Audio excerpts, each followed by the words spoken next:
The snow fell softly on Christmas Eve, blanketing the streets of Portland in a quiet hush that seemed to slow time itself. Michael Chen stood outside the corner grocery store, his expensive coat dusted with white flakes, watching the world move at its gentle winter pace. At 32, he'd built a tech company that had made him wealthy beyond measure, but tonight, something felt different. The city seemed softer somehow, more real. He'd stopped to pick up a few things for the evening, nothing special, just some basics. As he tucked his purchases under his arm and turned to leave, his wallet slipped from his pocket and landed silently in the fresh snow. Michael didn't notice. He walked on, his mind already moving to the next thing, the way it always did. Behind him, a woman had been standing at the edge of the store's light, gathering her courage. Her name was Sarah Mitchell, and she was 47 years old, though the hardships of recent years had etched deeper lines around her eyes than time alone would have drawn. She wore a thin jacket that had seen better days, and her hands were rough from work, cleaning offices at night, stocking shelves early in the morning, doing whatever it took to keep a roof over her daughter's head. Sarah's 10-year-old daughter, Emma, stood beside her, wearing a coat that was just a bit too small now. The girl's brown hair was pulled back in a careful ponytail, and her eyes held that particular brightness that children somehow maintain even when times are hard.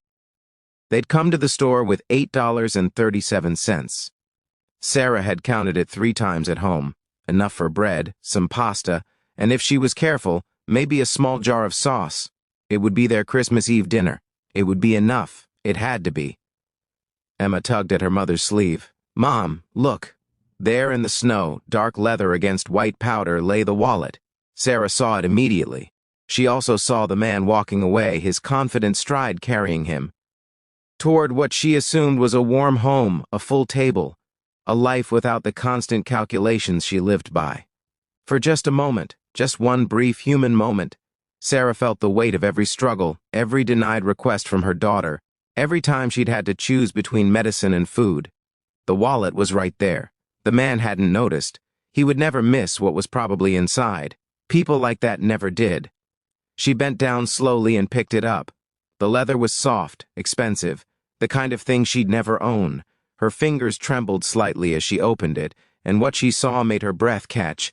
Credit cards lined in neat rows, a driver's license with the man's photograph, and cash. More cash than she'd held in her hands in 2 years, maybe 3. Emma pressed closer, her young eyes widening. Sarah could feel her daughter's hope like a physical presence beside her. "Mom." Emma's voice was small, careful. "Is that a lot of money?" Sarah's throat tightened. "Yes, sweetheart, it is." She stood there in the falling snow, this woman who worked 2 jobs and still came up short, this mother who'd sold everything of value she'd once owned, this person who'd learned that the world wasn't always kind to those who played by the rules. And then she closed the wallet. "Come on, Emma," she said quietly. "We need to catch up to that man." "But Mom, I know, baby, I know." Sarah's voice was gentle but firm, and she took her daughter's hand. Together they hurried through the snow, their worn shoes leaving tracks behind them.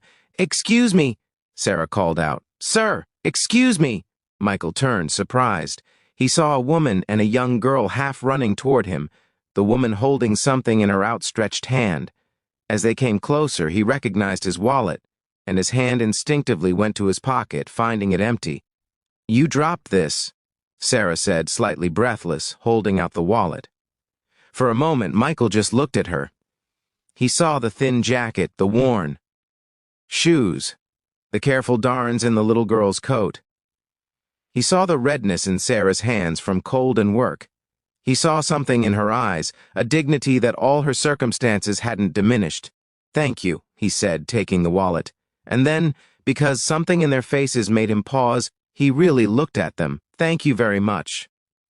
Sarah nodded. She was already turning to go, pulling Emma gently with her, when Michael spoke again. "Wait, please." They stopped.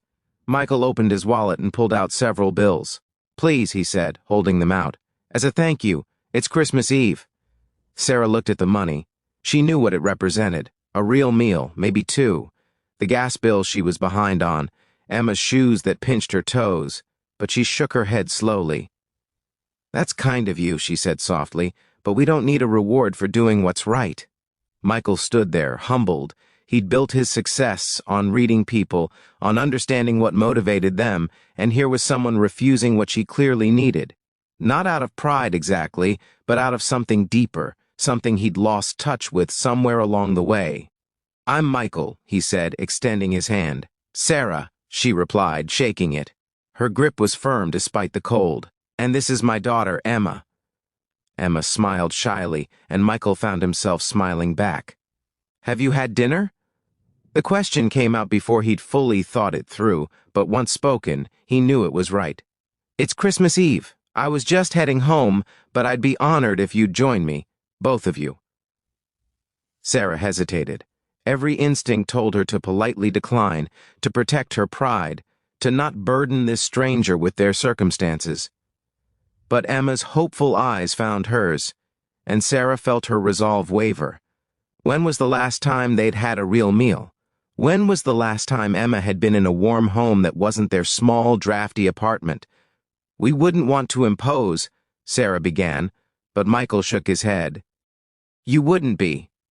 Honestly, I could use the company. My parents are visiting my sister in Chicago this year, and I was facing a quiet evening alone. You'd actually be doing me a favor." There was something genuine in his voice, something that made Sarah believe him. "Okay," she said quietly. "Thank you." Michael's home was everything Sarah had imagined it would be. Tasteful, warm, filled with soft light and comfortable furniture. But what surprised her was how welcoming it felt. Not showy, despite the obvious wealth. Just peaceful. He'd ordered dinner from a local restaurant that stayed open on holidays. Roasted chicken with herbs, vegetables that actually looked fresh, warm bread, and a chocolate cake that made Emma's eyes go wide. As they ate at his dining table, conversation came easier than any of them had expected. Michael found himself talking about his childhood, about his parents who'd immigrated from Taiwan with almost nothing, who'd worked impossible hours so he could go to college. Sarah shared her own story. A husband lost to cancer 4 years ago, medical bills that had swallowed their savings, the slow slide from middle class to struggling that happened so quietly you barely noticed until you were drowning. Emma, full of good food and warmth, eventually curled up on the sofa, her eyes drifting closed. "She's exhausted," Sarah said softly, watching her daughter sleep. "We both are, most days. What do you do?" Michael asked gently. "For work, I mean." Sarah told him about the office cleaning job, the early morning grocery store shifts, the constant hustle that still wasn't quite enough. She didn't complain. She simply stated facts, the way you might describe the weather. "I have a job opening," Michael said suddenly. "In my company. It's administrative work, scheduling, organizing, some customer relations. It's day shift, Monday through Friday. Better pay than what you're making now, and there are benefits. Health insurance, paid time off." Sarah looked at him carefully. "That's very generous, but I won't take charity." "It's not charity," Michael said firmly. "I need someone organized, reliable, and honest. You returned my wallet when you could have kept it, when you clearly needed what was inside. That tells me everything I need to know about your character. The job is real, and you'd be hired on your merit. There'd be an interview, a trial period, the whole process. But if you're interested, I'd like you to apply." Tears gathered in Sarah's eyes, and she didn't try to hide them. "Why are you doing this?" Michael was quiet for a long moment. "My parents used to tell me a story from when I was very young. We were so poor that my mother had to choose between keeping the heat on and buying groceries. Someone helped us, a neighbor who paid our heating bill anonymously. We never knew who. My parents always said that kindness saved us that winter, maybe saved me." He looked at Emma, sleeping peacefully on his sofa. "When you returned my wallet tonight, you taught me something I'd forgotten. Success isn't just about what you accumulate. It's about who you are when no one's watching, when it would be easy to make a different choice." Sarah wiped her eyes. "When can I start?" They both laughed, the sound soft and warm in the quiet house. Michael called a car service to take Sarah and Emma home that night, and as they prepared to leave, Emma, still sleepy, hugged him tightly. "Thank you for dinner," she whispered.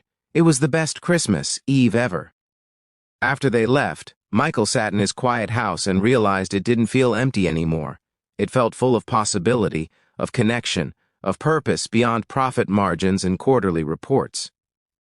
Sarah did start the job after the holiday, and she was everything Michael had hoped: capable, organized, and bringing a perspective to the company that his privileged team had lacked. Within 6 months, she'd been promoted. Within a year, she was managing a whole department. But that first night remained special for all of them.